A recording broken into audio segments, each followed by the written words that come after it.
Matinding balita ito mga boss. Matapos nga po talunin at knockout sa round 9 ang ating pambato na si Michael Dasmariñas ng Amerikanong itim na si Elijah Pierce ay tila sunod-sunod ang mga atake ni Cuadro Alas, it's my boy, dito kay Elijah Pierce. Nagigil nga po itong si Cuadro Alas nang makita niya ang ating kababayan na tinumba ni Pierce. Ngayon naman mga bossing ay nakarating na nga kay Pierce ang mga atake sa kanya ni Cuadro Alas. Kaya bumanat na rin ito at sinabing itutumba niya si Casimero.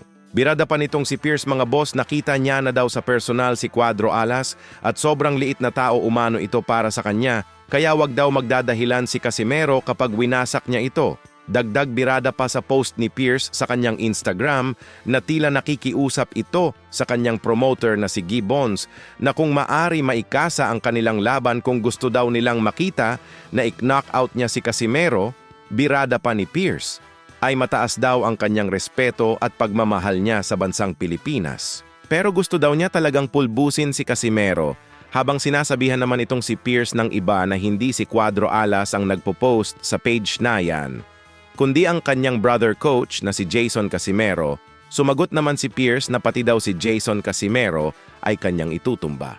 Pero sa tingin ko dyan mga boss, alam din ni Cuadro Alas ang mga pinopost ni Jason dahil nagkukomento rin dyan si Cuadro Alas mismo. Ito ang sinabi mismo ni John Riel Casimero na easy work ka lang sa akin boy. Isama mo pa mga haters ko. Pumusta pa kayo lahat? Boy, mark my words, isang suntok ka lang sa akin sleep. So para sa akin mga bossing, alam naman natin lahat. Nananahimik nun si Casimero pero panay ang hamon ni Pierce. Kumbaga, ginantihan lang ito nila Casimero ang problema nung makarating kay Pierce ang balita sabay, nag-iiyak ito ngayon sa social media. Siguro ang maganda dyan, total, nag-announce na rin naman si Casimero na lalaban siya sa buwan ng November o December sa featherweight. Yon dapat sila na lang ang maglaban para matapos na ang iyakan sa social media, ang problema na lang dyan.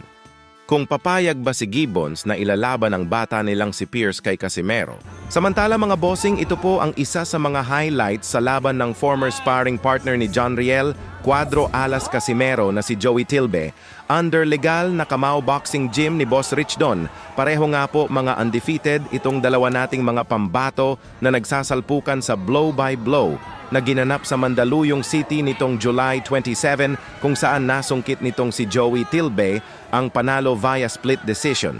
So natikman naman ni Boy Sixta ang kanyang kauna-unahang talo sa pro.